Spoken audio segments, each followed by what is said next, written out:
In today's version of How to Share Your Faith, we're going to be looking at preparation a little bit.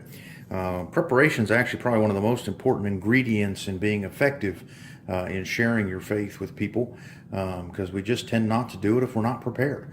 And so it's really important to make sure you're prepared in advance, that you know God's Word, that you're prayed up, and that you have the right materials. One of the materials I have found very helpful that I carry with me is a witnessing kit. And I was just going to show that to you today. This is a folder I got. I actually got it for free at a Southern Baptist event that I went to, and it was a convention event, I think, here in the state of Arizona. And it was just the right size. It's about 6 inches wide and 8.5 inches tall, this little folder, and I thought that's just the right size to be carrying around with me. It's not too big, not too small, and it holds my bulletin inserts. And one of the things I tend to do at church is we have these inserts that tell about events happening at the church, about sermon series that are coming up, and this is just the right size to keep that without it being bent or wrinkled or getting dirty. You don't want to get them soiled and still use them. So I thought this folder is just the right size for that. This, of course, flyer is for our trunk or treat that's coming up next week. We're expecting the biggest yet. Last year we gave out 150 Bibles. I think this year should be even better, but it fits right inside when you have those half sheet size inserts from church. The other things I keep in here is I keep cards that have information, have my personal card for people if I want to give them my number, so they can have. I have a card for the current sermon series, what we're looking at are our worship times here at the Meadows, and a card that just is an invite card that says, to people, you're invited and you can use these as a member, whatever your church provides. But here at the Meadows, we have these cards that we can use. Often when you're out, you'll find people asking for money. They need a ride or need to ride the bus.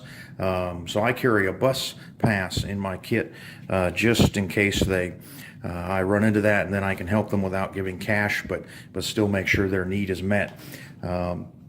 I always carry an assortment of tracts of leaflets that explain the gospel, different types depending on what circumstance I might run into.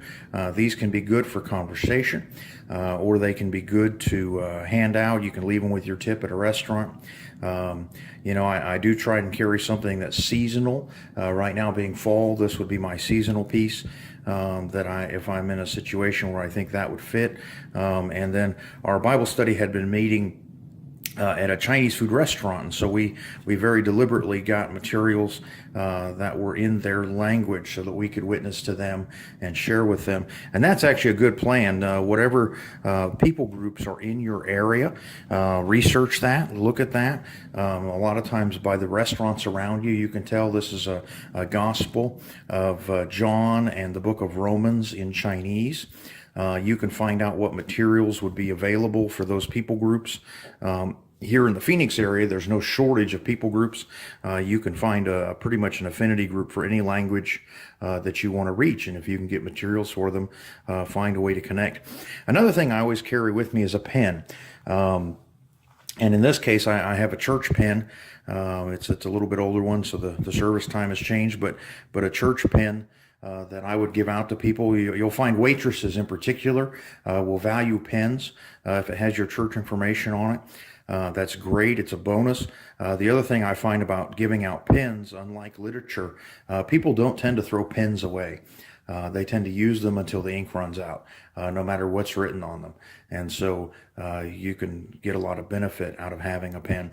But if you carry a pen and you carry a tablet of paper, it gives you the ability to write down information, to write down a person's information if they want to give you their contact, to write down information, or even if sometimes some people are better off and do well at witnessing by drawing pictures and illustrating it that way on paper. And so by carrying a tablet with paper, you can do that. All of these methods and things that we have here are only possible and can only be useful if you've planned ahead. It won't happen if you don't plan. And so we should always be prepared, as Peter tells us, to give an answer for the hope that we find within us. And so I hope that's helpful to you. Think it through, think through what works for you and how you can plan to share Christ with those around you.